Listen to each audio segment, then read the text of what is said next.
The night I thought I might die, the only person I trusted to help me, my own sister, stole my car keys and disappeared. I was doubled over, barely able to breathe, while she was posting selfies at a nightclub in my car. The betrayal was so sharp it cut deeper than the pain in my body. I swore that if I survived that night, she'd regret ever choosing a shot of vodka over her own flesh and blood. And trust me, she did. Hi, I'm Rachel. I'm a 29-year-old woman working as a paralegal in Boston. Most of my life, I've been the responsible one, the one who gets things done, the one who cleans up after everyone else's messes, the one who makes sure the bills are paid on time. My younger sister, Emily, is the opposite. She's 25, wild, selfish, and has a reputation for being the kind of girl who thrives on attention. And for years, I defended her. I told people she was just finding herself, that she was going through a phase. But deep down, I knew Emily wasn't just reckless, she was cruel. The night it all came crashing down started like any other. I'd just gotten home from work, exhausted and looking forward to a quiet evening. But then, out of nowhere, this crushing, stabbing pain ripped through my stomach. It wasn't like the usual cramps or indigestion. No, this felt like my body was trying to tear itself apart from the inside. I doubled over on the couch, drenched in sweat, my hands shaking as I tried to reach for my phone. I called Emily because she was supposed to be at home that night. I remember my voice breaking when she picked up. "Em, I need you. Something's wrong. I think I need to go to the ER."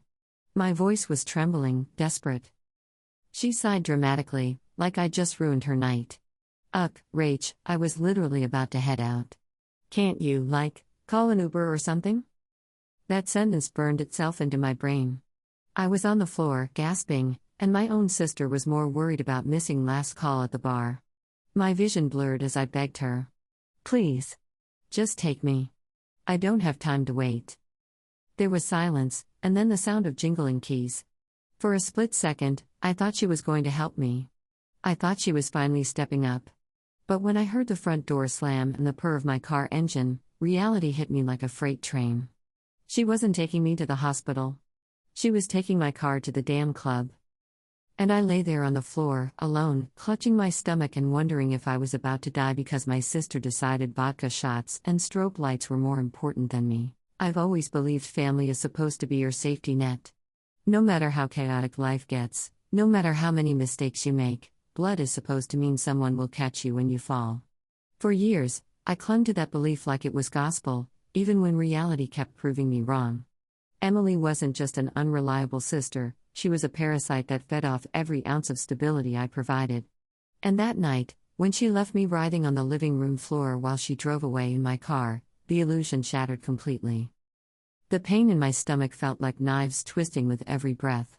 I curled up on the carpet, trying to think through the haze, my phone slick in my sweaty hand. I knew I couldn't drive myself. I could barely sit up. But calling an ambulance? I didn't have that kind of money lying around. My insurance was trash, my paycheck stretched thinner every month, and an ambulance ride in Boston could easily bankrupt me. That's why I begged Emily. That's why I thought, hoped, she'd choose me over a night of clubbing. But Emily had always chosen herself. To understand how deep this betrayal cut, you have to know who Emily really was, not the filtered Instagram version she shoved in everyone's faces, but the girl I grew up with. She was 4 years younger than me, and from the very beginning, our family treated her like the golden child. When she brought home bad grades, it was "she's just not into school." When I brought home an A instead of an A, it was "Rachel, you need to apply yourself." When she wrecked my mom's car sneaking out to see a boy, my parents laughed it off and bought her another. When I worked 2 jobs in college to pay for books, nobody noticed. That favoritism bred something rotten in her. She learned she could lie, manipulate, and throw tantrums until she got what she wanted. And me? I became the fixer. Every time she burned a bridge, I patched it up. Every time she got herself into debt, I quietly bailed her out with my own meager savings. Every time she cried about how unfair life was, I was the one sitting beside her, telling her everything would be okay. But she never once did the same for me. Lying there that night, gasping and crying into the carpet fibers, I remembered all of it in vivid flashes. The time she stole money from my wallet and blamed it on a friend. The time she crashed my laptop, then called me uptight when I demanded she pay me back. The time she spread rumors about me in high school just because she was jealous a boy liked me instead of her. I'd forgiven her for all of it. Every single thing. Because she was my sister. Because I was stupid enough to think one day she'd grow up. But this, leaving me on the floor, knowing I was in agony, stealing my car to go drink and dance while I could have been dying? There was no forgiveness left. Not anymore. I managed to drag myself upright, my vision tunneling as I staggered toward the door. If Emily wasn't going to help me, then I'd find another way. I opened the rideshare app with shaking hands and ordered the cheapest option I could find. When the driver pulled up, I stumbled into the back seat, clutching my stomach, whispering directions to the nearest ER. I must have looked like hell because the driver kept glancing at me in the rearview mirror, asking if I needed him to call 911. I shook my head.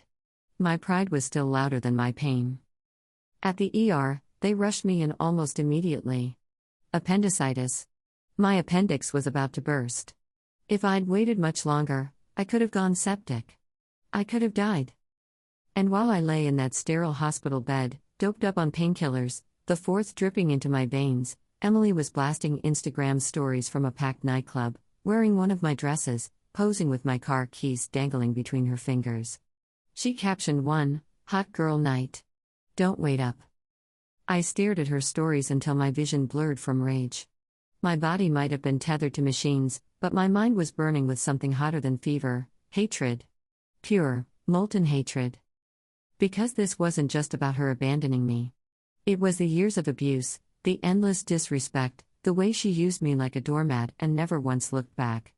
This was the night I realized Emily wasn't my sister. She was my enemy. And enemies don't get forgiveness. They get consequences. As I drifted in and out of sleep, I started planning. The screenshots of her posts. The texts she ignored. The evidence I'd collect. For once in my life, I wasn't going to protect Emily. I wasn't going to cover for her. I was going to expose her. I was going to tear down the golden child facade brick by brick until everyone saw her for what she really was. The only question was how. The memory of that night has a way of replaying itself in my head like a movie on a broken reel, slow, jagged, looping through the worst frames over and over again. The pain. The ride to the ER. The coldness of Emily's voice when she brushed me off. And the blinding, humiliating realization that my own sister valued clubbing over whether I lived or died. When I got to the hospital, I was barely coherent. My legs wobbled like I was walking through quicksand. My hands shook so hard I nearly dropped my insurance card on the intake counter. The nurse, a sharp-eyed woman with curly brown hair piled in a messy bun, looked at me once and her whole demeanor changed. She didn't see a patient, she saw someone on the edge of collapse. "Sweetheart, sit down. Don't move," she said firmly, waving over another nurse. I remember sinking into the chair, my breath hitching in short, painful gasps. A man wheeled me quickly into a triage room. The fluorescent lights above me blurred together into one glaring beam as they asked questions I could barely answer. When did the pain start? Have you vomited? Are you allergic to anything? All I could do was whisper, "Please, just help me." They did. Blood work, scans, morphine, everything moved fast. Within an hour, a doctor stood at the foot of my bed and said the words that made my blood run cold: "Your appendix is severely inflamed. We need to operate immediately before it ruptures." I nodded, numb. Part of me wanted to cry, to call someone, to feel less alone in that sterile white room. But who would I call? My parents lived in another state, and even if I reached them, they'd probably ask, "Why didn't Emily drive you?" As if that option hadn't been ripped away from me. My friends? Most of them were casual, more grab brunch together friends than show up in the middle of the night ones. The only person who should have been there, Emily, was twirling under strobe lights, chasing vodka with lime, pretending she was some carefree party queen. I lay there in that hospital bed, 4 running into my arm, while the monitors beeped steadily beside me. My phone buzzed from the little tray table nearby. Through the haze, I reached for it, expecting maybe a check-in text from Emily. A miracle. A shred of guilt. But no. It was her Instagram notification. She tagged herself at Avalon, one of the busiest nightclubs downtown. A photo of her with her arms slung around two strangers, a neon drink in hand, my car keys dangling from her fingers like a trophy. The caption read, "Can't keep a bad girl down, kiss mark emoji, #living. My best life." I wanted to throw up. My stomach wasn't just torn up from infection, it was gutted by betrayal. How could she look at my car keys, knowing where I was, knowing what I'd begged her for, and treat them like some glittering accessory? I screenshotted everything. My hands shook, but I forced myself to do it. Post after post, video after video. One of her dancing on the bar. Another of her taking shots. At one point, she even posted a boomerang of her blowing a kiss to the camera with my car clearly parked outside in the background. The rage inside me eclipsed the pain. By the time they wheeled me into surgery, I had already made a silent vow: I wasn't just going to survive this. I was going to use every ounce of evidence, every story she posted, every screenshot I had, to finally make Emily answer for everything she'd ever done to me. When I woke up from surgery hours later, groggy and sore, my phone was littered with even more notifications. Emily hadn't texted me once. Not a single "Are you okay?" Not even a fake, performative message. But she had kept the party going until 3 a.m., tagging herself at after-parties, laughing, smiling, looking radiant while I lay pale and stitched up under hospital lights. The doctors told me how close it had been. "You were lucky," one said. "If you'd waited much longer, your appendix could have burst. You might have gone septic." Lucky. That's what they called it. I didn't feel lucky. I felt discarded. I felt erased. In that raw, vulnerable moment, something inside me hardened. It was like steel being forged in fire. I wasn't the responsible sister anymore. I wasn't her fixer, her safety net, her scapegoat. Emily had chosen to leave me for dead. So I was going to make her wish she never had. The morning after surgery, I woke up to the mechanical hum of the hospital machines, the stiff sheets scratching against my skin, and the heavy fog of painkillers dulling my edges. For a moment, I forgot where I was. Then I shifted slightly, felt the ache in my abdomen, and it all came crashing back. The pain, the betrayal, the image of my sister grinning in nightclub lighting while I lay in agony. My phone was on the tray beside me, buzzing with notifications. A nurse had tucked it there earlier, probably assuming the constant pings would be comforting. But they weren't. They were a reminder. I unlocked it with trembling fingers. Dozens of Instagram posts, tags, comments. Emily had flooded social media with her antics from the night before. She was all over my feed, posing on dance floors, draped over strangers, flaunting shots lined up on sticky bar counters. Her captions were smug, glittering with self-indulgence. Life's too short to waste it. Some girls cry, bad girls party. Don't wait up, losers, kiss mark emoji. Not one text. Not one call. Not even a half-assed hope you're okay message. I stared at her page and something inside me twisted. I wasn't just angry anymore. I was humiliated. Because if anyone dug beneath her pretty captions, they'd see the truth, that her big night out was fueled by the stolen car of her sister, who was lying in a hospital bed alone, stitched together and lucky to be alive. That humiliation burned hotter than the surgical pain. When the nurse came in to check my she asked if I had anyone coming to pick me up after discharge. My throat tightened. My sister, I lied automatically. The words felt like ash. But I couldn't bring myself to admit the truth, that my own sister had abandoned me for vodka and strobe lights. That afternoon, while I scrolled through the wreckage of Emily's digital trail, I heard the familiar squeak of hospital shoes on tile. I looked up, and there she was. Emily. Strutting into my room like she was the star of some twisted fashion show. She wore oversized sunglasses, even though we were indoors. Her hair was curled, makeup immaculate, and she had the audacity to carry a Starbucks cup in one hand. She smelled faintly of perfume and liquor, like someone who had barely slept. "Rack." She sang out, her voice dripping with fake cheer. "Oh my God, you look so alive." I stared at her, my face blank. "You left me," I said flatly. She waved her free hand like I was exaggerating. "Don't be dramatic. You're fine. Look at you, you're literally sitting up. I knew you'd be okay." "You knew?" My voice cracked with rage. You left me curled up on the floor, begging you for help, and you knew I'd be okay? Emily rolled her eyes, sipping her coffee. I had plans, Rachel. You can't expect me to drop my whole life every time you get a little stomach ache. You're always so needy. A little stomach ache. That's what she called appendicitis. A condition that nearly killed me. The nurse, who had been adjusting my froze mid-motion. She glanced at me, then at Emily, her lips tightening. I saw the judgment in her eyes. Emily didn't. Emily never saw anything beyond herself. I clenched the hospital blanket in my fists, my nails digging into the fabric. They had to cut me open. I could have died. And you took my car to go clubbing. Emily tilted her head, feigning innocence.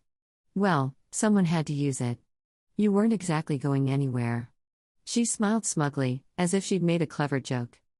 The nurse's eyes went wide, and she muttered something under her breath before leaving the room, clearly disgusted. I looked at Emily, really looked at her. The designer knockoff handbag, the smug little smirk, the sunglasses shielding her hungover eyes. And I realized in that moment that she didn't just lack empathy, she enjoyed the power of walking away. She liked knowing she could abandon me and still walk back into my life like nothing had happened. And for years, I'd let her. I'd forgiven her. Covered for her. Enabled her. But not this time. Emily, I said slowly, my voice trembling with controlled rage, I swear to you, this is the last time you ever get to treat me like this. The last time. She smirked, tossing her hair back. Oh, please. You've been saying that since high school. You'll get over it, like always. And with that, she sat in the chair by my bed, sipping her coffee, scrolling on her phone, as if she were doing me a favor by even showing up. I didn't say another word. I didn't need to.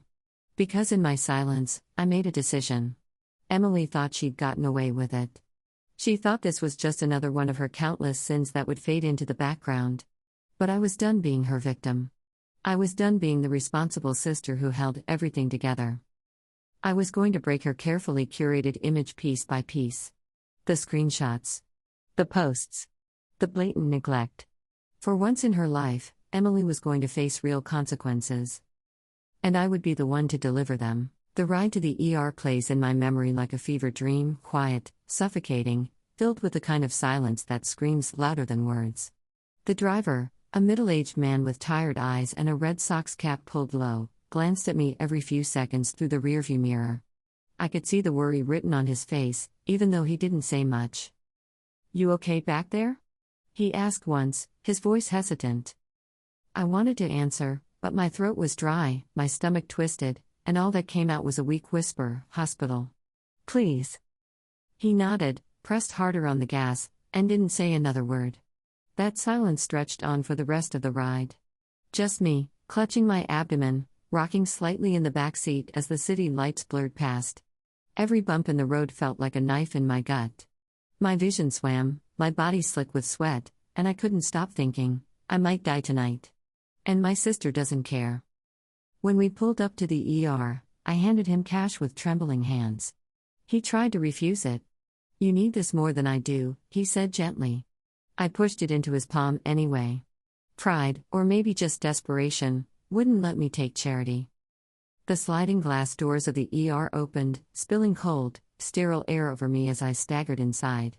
The rest of that night I've already told, the triage, the scans, the doctor's urgent tone when he said emergency surgery. But what I haven't told is the emptiness of that silence in my chest.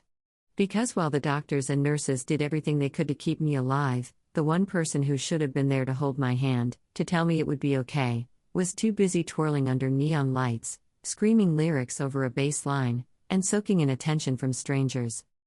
When I finally came out of surgery, groggy and heavy-limbed, I checked my phone.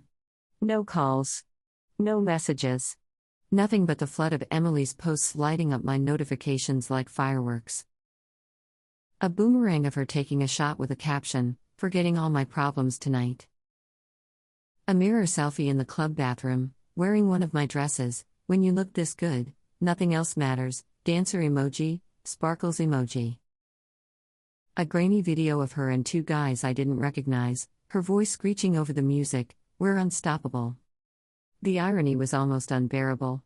She was forgetting her problems, while I was living through the biggest one of my life. And in that haze of morphine, I started screenshotting. Post after post, story after story, until I had a folder so damning it could burn her entire reputation to ash. Every caption, every photo, every timestamp, evidence that while I lay in a hospital bed, stitched together and fighting pain, she was parading around in my car, my clothes, my life, like I didn't matter.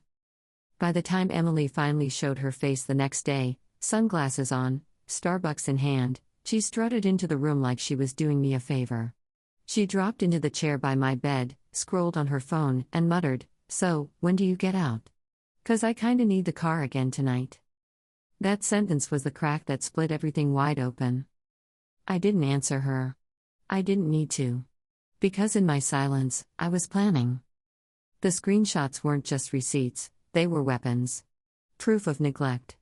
Proof of betrayal. Proof that the perfect little party queen wasn't who she pretended to be. Emily thought she'd won because she had walked out the door that night with my keys jingling in her hand. But she had no idea that in leaving me behind, she'd handed me the sharpest tool I'd ever wielded against her, the truth. And I was going to use it. Not today. Not tomorrow. But soon. And when I did, Emily's little empire of fake smiles, filtered photos, and empty popularity would come crashing down, louder and harder than any bass drop she'd ever danced to. The thing about betrayal is that it sharpens your senses. Suddenly, every detail matters. Every word, every action, every post becomes a clue. By the time I was discharged from the hospital, moving slowly with a dull ache stitched across my abdomen, I wasn't just Rachel, the responsible older sister anymore. I was a woman building a case, a prosecutor gathering evidence, a storm sharpening before it breaks. Emily had no idea. The screenshots lived in a private folder on my phone, hidden behind a disguised calculator app. I organized them like exhibits in a courtroom. Exhibit A, Emily's Instagram story posted at 10:42 p.m. her holding my car keys in one manicured hand, captioned, "Freedom Wheels, kissing face emoji." Exhibit B, the bar selfie at 11:16 p.m., wearing my blue wrap dress, her tongue out, the caption, "Some girls worry, I party." Exhibit C, the video posted at 12:02 a.m., her voice shrieking over pounding bass, "We're unstoppable." The timestamp landing squarely in the middle of my surgery. Exhibit D, a 1:17 a.m. shot of the club's glowing exterior, my car clearly visible in the background. And it didn't stop there. Her friends had tagged her too, grainy videos, blurry photos, all piecing together her night of recklessness. It was damning, not just because it showed where she was, but because it showed what she wasn't, at my side. I replayed them like a sick highlight reel while I lay in bed recovering. Every frame reignited the fury inside me. But instead of letting it eat me alive, I fed on it. I let it fuel me. I began writing. Drafts of what I'd say, if I posted the truth. Screenshots stitched together with timestamps. Captions that cut through her curated lies. I imagined sending it to our parents, her friends, her co-workers, everyone she ever tried to impress.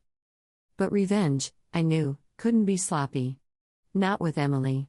She thrived on playing the victim. If I went at her too soon, she'd spin it into a sob story, "Rachel's just jealous. Rachel's exaggerating. Rachel's always trying to make me look bad." No. I needed precision. Patience. Proof so airtight no one could twist it. That's when I remembered something important. Emily wasn't just reckless online, she was reckless everywhere. She left trails of chaos behind her like confetti. All I had to do was follow them. So I started digging. I logged into our shared family phone plan account. Her late-night calls, her data usage, the GPS pings of my car, all of it lined up perfectly with her party timeline. Another layer of evidence. Then I checked my credit card. Sure enough, she'd swiped it at Avalon for her bar tab. The receipt showed $184.72, a string of shots and cocktails charged directly to me. That alone was theft. Illegal. I screenshotted everything. The more I collected, the clearer the picture became. Emily wasn't just selfish, she was criminal. She'd abandoned me in a medical emergency, stolen my car, stolen my clothes, and used my money to fund her night of self-indulgence. And she had documented every last second of it herself, like breadcrumbs leading straight to her destruction. When she finally waltzed into my apartment a few days later, tossing her bag onto the couch like nothing had happened, I was ready. "God, you should thank me," she said, kicking off her heels. "I've been using your car all week so it wouldn't just sit there and get gross." I stared at her. The stitches in my abdomen throbbed, but the fire inside me burned hotter. "You mean you've been stealing from me?" Emily laughed, brushing her hair back. "Relax, Rach. You're always so uptight. You're fine now, right? No harm, no foul." "No harm?" My voice broke. "I was in surgery while you were dancing on a bar. I almost died, Emily. And you didn't care." She rolled her eyes. "Oh my God, you're still on about that? You're so dramatic." I said nothing. I just unlocked my phone, turned the screen toward her, and started flipping through the folder of screenshots. One after another. Her car key selfie. Her bar photo. The timestamp during my surgery. The receipt with my name at the bottom. Emily froze. The smugness slipped from her face, replaced by something tighter, anger wrapped in panic. "Why do you have those?" She snapped. "Because," I said, my voice cold, "I'm done protecting you." She laughed, brittle and sharp. "You wouldn't. You're too much of a goody two-shoes to actually expose me." I smiled then. The kind of smile that isn't warmth but warning. "You think so?" I didn't raise my voice. I didn't threaten her. I didn't need to. Because for the first time in our lives, Emily realized I wasn't bluffing. I had her cornered. And this was only the beginning. Emily had always underestimated me. For as long as I could remember, she thought of me as the quiet one, the pushover, the boring older sister who followed the rules while she danced on the edges of chaos. She relied on me to cover her mistakes, to absorb the fallout, to keep our parents from seeing what she really was. And for years, I had played that role perfectly. But the stitches in my stomach weren't just scars, they were a turning point. Every throb of pain was a reminder of what she'd done, how close I'd come to dying alone because she couldn't be bothered to care. And now, with the evidence burning brightly in my phone, I was no longer her safety net. I was the one holding the scissors, ready to cut her free fall short. That night, when I confronted her with the screenshots, the shift between us was seismic. Emily's confidence faltered, her mask slipping just enough to reveal the fear underneath. "You wouldn't dare," she hissed, her voice low and sharp. "Wouldn't I?" I said, leaning against the couch, my phone glowing in my hand. Because from where I'm standing, all it takes is one post. One group text to mom and dad. One email to your boss. And your little perfect party girl image goes up in flames. Her nostrils flared. "You're bluffing. You need me. You always have." I laughed. It wasn't the kind of laugh she was used to, the tired, forgiving kind. It was darker. Stronger. The kind that comes from realizing the leash that once bound you has snapped clean in two. "No, Emily," I said. "You've needed me. And I've been stupid enough to let you. But not anymore." She stood up, pacing the living room, her heels clicking against the hardwood. "This is insane. You're overreacting. People go out, Rachel. People drink. It's not a crime." I tilted my head, smirking. Stealing my car was. Using my credit card was. Leaving me on the floor in agony while you ran off to get drunk? That wasn't just selfish, it was cruel. And I have proof of all of it. Her mouth opened, but no words came. For once, Emily had nothing to say. The silence between us was thick, suffocating. Then she broke, her voice rising like a cornered animal. "Fine. What do you want, huh? You want me to apologize? Cry? Beg? Is that what this is about?" I stared at her, my jaw tight. "I don't want your apology, Emily. I want you to finally face consequences." Her face twisted. "You wouldn't do that to me. You wouldn't ruin your own sister's life." I leaned forward, my voice cold as steel. "You already tried to ruin mine." For the first time, I saw real fear flicker across her face, not the surface-level panic she'd shown when I revealed the screenshots, but the kind of fear that comes when someone realizes their power is slipping away. She reached for her phone, her thumbs moving fast. Probably messaging her friends, trying to spin a story before I could act. I didn't stop her. Let her dig her hole deeper. Let her waste her energy trying to craft a narrative no one would believe once they saw the truth. Because I wasn't rushing this.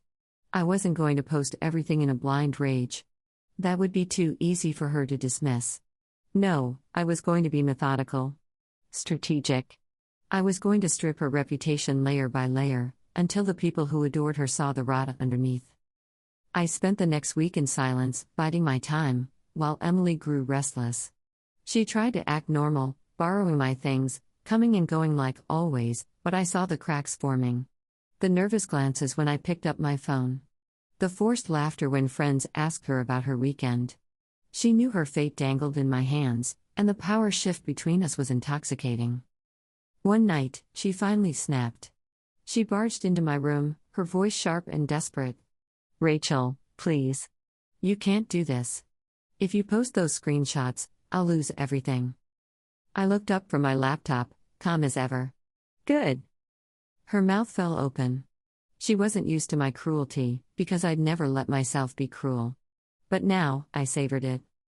"You don't understand," she pleaded. "My friends, my job, my whole life, it'll all go to hell." I closed my laptop slowly, stood up, and walked toward her. She actually took a step back. "Do you have any idea what it felt like?" I said, my voice trembling with the force of the memories. "Lying on the floor, crying, begging you for help, while you jingled my car keys and walked out the door? Do you know what it's like to wonder if you're about to die alone because your sister chose tequila over your life?" Tears welled in her eyes, but I didn't care. Not anymore. "You should have thought about your life before you threw mine away," I said. And with that, I walked past her, leaving her standing there, small and trembling in the hallway, a sight I never thought I'd see. It was the first time Emily realized I wasn't bluffing. And the last time she would ever underestimate me. The thing about revenge is that it doesn't happen in one grand gesture, it's 1,000 careful steps, each one precise, each one calculated, until the person who thought they were untouchable finally realizes the walls are closing in. Emily thought she was safe because I was her sister. She thought blood meant immunity. But all blood meant, in this case, was that I knew her better than anyone else. I knew her weaknesses. I knew her obsessions. And I knew exactly how to hit her where it hurt. Emily didn't fear losing me. She feared losing her image. She lived for her reputation, the glamorous it-girl persona she had carefully curated on Instagram, TikTok, and every other platform she could find. She thrived on likes, comments, thirsty DMs. Without that validation, she was nothing. So that's where I started. The screenshots weren't just evidence, they were ammunition. But dropping them all at once would be too quick, too merciful. No, Emily needed to unravel. Slowly. Publicly. Painfully. The first move was subtle. I sent an anonymous email to her boss at the boutique where she worked, attaching the credit card receipt from Avalon and the time-stamped photos of her driving my car without permission. My message was polite but pointed. "I thought you should know that your employee, Emily Carter, has been engaging in theft and reckless behavior. She abandoned her sister in a medical emergency, stole her car and credit card, and publicly documented it online. I have attached proof. Please consider whether this is the type of person you want representing your business." I didn't sign it. I didn't need to. The evidence spoke for itself. Within 3 days, Emily came home fuming. She slammed the door so hard a picture frame rattled off the wall. "Someone snitched to my boss." She shrieked, pacing like a caged animal. "They said I stole from you. Can you believe that?" I sat calmly on the couch, sipping tea. "Wow," I said flatly. "Sounds serious." She glared at me, suspicion flickering in her eyes. But she didn't accuse me outright, not yet. Because deep down, she knew I wasn't lying. She had stolen from me. Strike one. The next step was social. Emily loved her circle of friends, other shallow, party-obsessed people who loved clout as much as she did. They were her audience, her fanbase, her enablers. So I carefully crafted a group message using an anonymous number, dropping in a series of screenshots. Her holding my car keys. Her captioning freedom wheels while I was in the ER. The timestamped story of her partying at midnight while I was under anesthesia. The message was short. This is your friend Emily? Just thought you should see what she was doing while her sister was in the hospital fighting for her life. Some friend, huh? I sent it. And then I watched the chaos unfold. Within hours, Emily's phone started blowing up. Angry texts. Accusations. One friend wrote, WTF, Em, is this true? Another, you left your sister for the club? That's messed up. She ran into my room, waving her phone like a weapon. Did you do this? She screamed. I looked up from my laptop, meeting her wild eyes with cool indifference. Do what? She stomped her foot like a child. Don't play dumb, Rachel.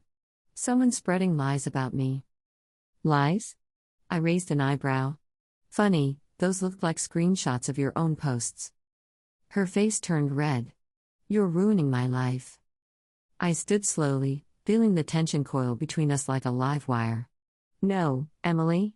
You ruined mine the moment you left me on that floor. I'm just making sure everyone sees the truth. She sputtered, her rage collapsing into tears, and stormed out. Strike two. But I wasn't done. Not even close. The final move was public. I created a TikTok account under a fake name and uploaded a video. It started simple, just me narrating over blurred hospital footage, describing how my sister abandoned me during a medical emergency. Then came the screenshots. One by one, I revealed her posts, her captions, her smiling face at the club while my hospital bracelet flashed on the screen. The video exploded. Thousands of likes within hours. Comments flooded in. This is evil. Who does that to family? Girl, name and shame her. We need to know who Emily is. She doesn't deserve forgiveness. Ever. I didn't even need to drop her full name. People connected the dots on their own. They found her Instagram, her TikTok, her carefully crafted image, and they tore it apart. Her follower count plummeted. Her comments section turned into a battlefield. Strangers roasted her, called her selfish, heartless, disgusting. Emily came home that night sobbing, mascara streaked down her cheeks. They hate me. She wailed, collapsing onto the couch. Everyone's turning against me. I watched her cry, my expression unreadable. Part of me felt a flicker of pity, old habits die hard, but then I remembered the cold, tiled floor of that night. The pain. The fear. The sound of my car engine starting while I begged her not to leave me. And just like that, the pity vanished. Good, I said softly. Now you know how it feels. Emily lifted her head, her face a mask of rage and despair. You've destroyed me, she whispered. I leaned forward, my voice calm, steady, deadly. No, Emily. You destroyed yourself. I just showed the world who you really are. Strike three. And the game was over. There's a moment in every revenge story where the shift becomes permanent, where the person who once held all the power suddenly realizes it's gone, and there's no getting it back. For Emily, that moment came slowly, like watching a candle burn down to its last pathetic ember. One day she was the glittering center of her little universe, the girl everyone wanted to party with, the girl who flooded her Instagram stories with selfies and filtered perfection. And then, almost overnight, she became radioactive. Her fall was public, brutal, and most importantly, unavoidable. The TikTok I had posted continued to spread like wildfire. By the end of the week, it had over 1 million views. My voiceover, calm and steady, contrasted perfectly with the damning screenshots of Emily grinning in the club while my hospital bracelet sat in focus beneath.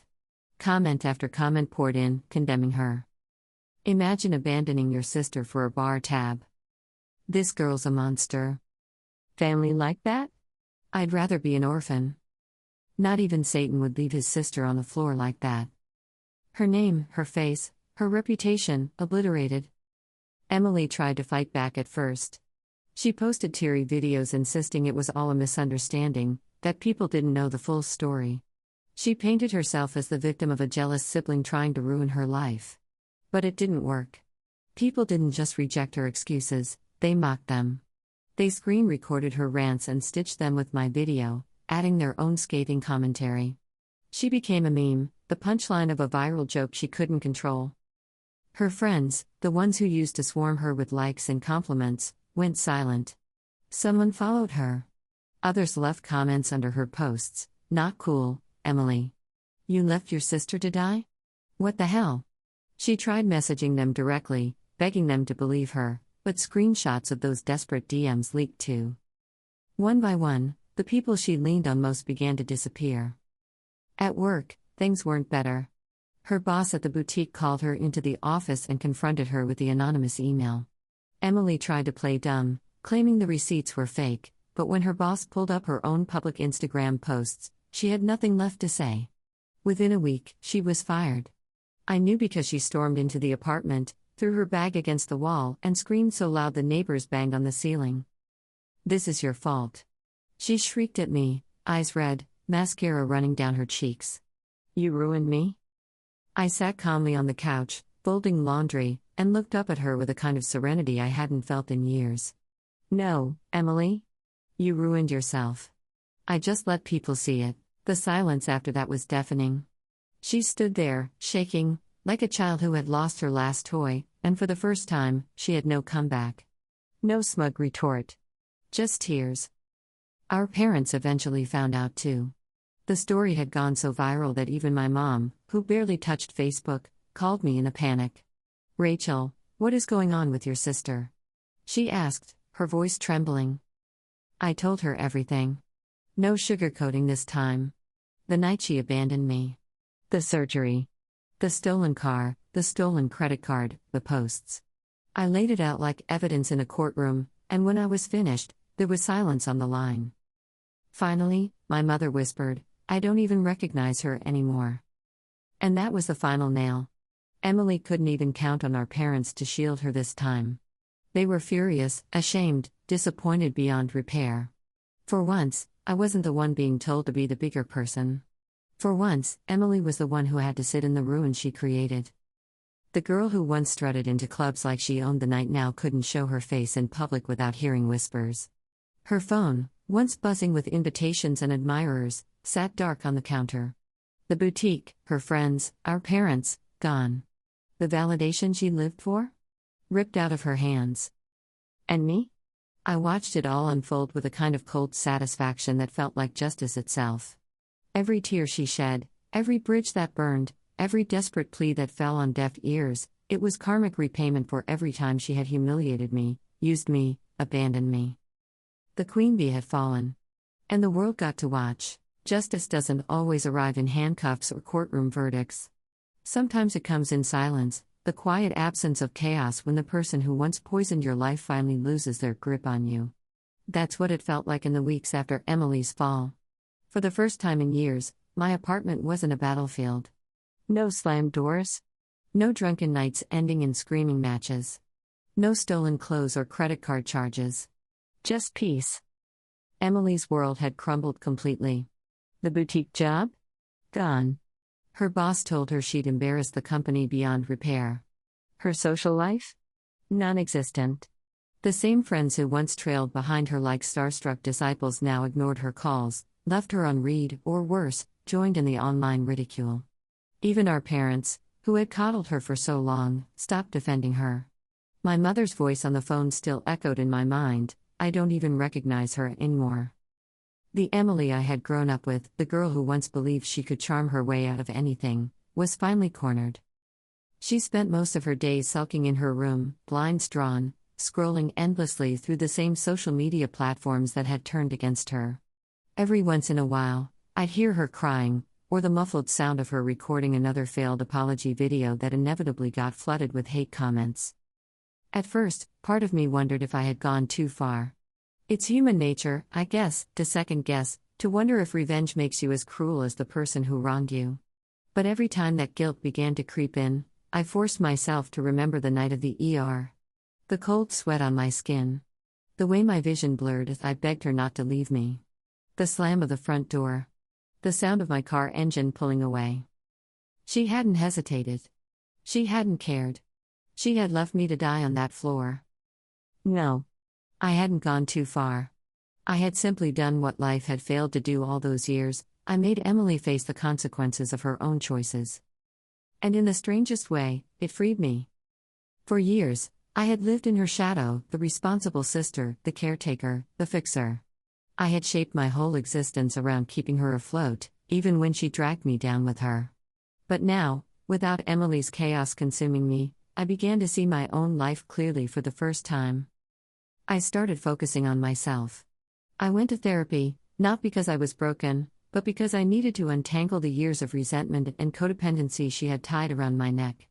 I picked up hobbies I'd abandoned: painting, running, even just reading in peace without worrying if she'd barge in and demand my attention. At work, I pushed harder, took on cases that challenged me, and for once, my energy wasn't being siphoned away by Emily's endless crises. My boss noticed. My colleagues noticed. Hell, I noticed. I was sharper, stronger, and more confident than I had ever been. The peace spread in small ways too. My fridge stayed stocked because nobody was stealing groceries. My bank account stopped hemorrhaging from borrowed cash that was never returned. My clothes stayed in my closet instead of ending up stretched out and stained in Emily's room. It was like 1,000 tiny weights had been lifted off me. And the best part?